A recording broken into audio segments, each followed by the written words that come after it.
பேர் அப்பாவிகளாக பாதிக்கப்பட்டு இன்றைக்கு உள்ளே மருத்துவம் பார்த்து கொண்டிருக்கிறார்கள். இதில் குறிப்பாக பட்டியல் மக்களும் பல பேர் இதில் இறந்திருக்கிறாங்க. பட்டியல் மக்களும் இதில் இறந்திருக்கிற காரணத்தினால இந்த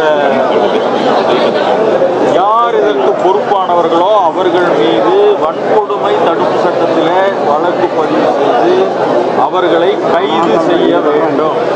குறிப்பாக நான் வெளிப்படையாக சொல்கிறேன், நடிகர் விஜயை கைது செய்ய வேண்டும் என்று ஆதித்தமிழர் பேரவை கோரிக்கை வைக்கிறது.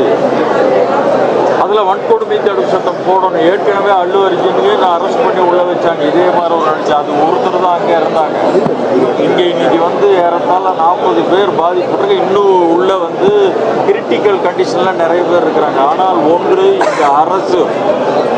இந்த அரசினுடைய முதல்வர் தளபதி அவர்கள் மிக சிறப்பான ஏற்பாடுகளை செய்து நேருக்கு நேர் உடனடியாக இரவோடு இரவாக பார்த்து சென்றிருக்கிறார் என்பது மட்டுமல்ல, இன்றைக்கு ஏற்பாடு செய்திருக்கிற அத்துணை ஏற்பாடுகளும் முதல்வராலும் அல்லது மருத்துவ கல்வி அமைச்சராக எல்லா அமைச்சர்களும் இந்த மாவட்டத்தை சேர்ந்த அமைச்சர்களும் அந்த மக்களுக்கு பாதிக்கப்பட்ட மக்களுக்கு எல்லா விதமான ஏற்பாடுகளையும் ரொம்ப அருமையாக செய்திருக்கிறார்கள். அது ஓரளவு மனநிறைவு தருகிறது என்றாலும் கூட இதில் இந்த நிகழ்ச்சிகளுக்கு இந்த மரணத்துக்கு பொறுப்பானவர்கள் மீது இந்த அரசு தயங்காமல் கொஞ்சம் கூட தயக்கம் காட்ட வேண்டிய அவசியமே இல்லை.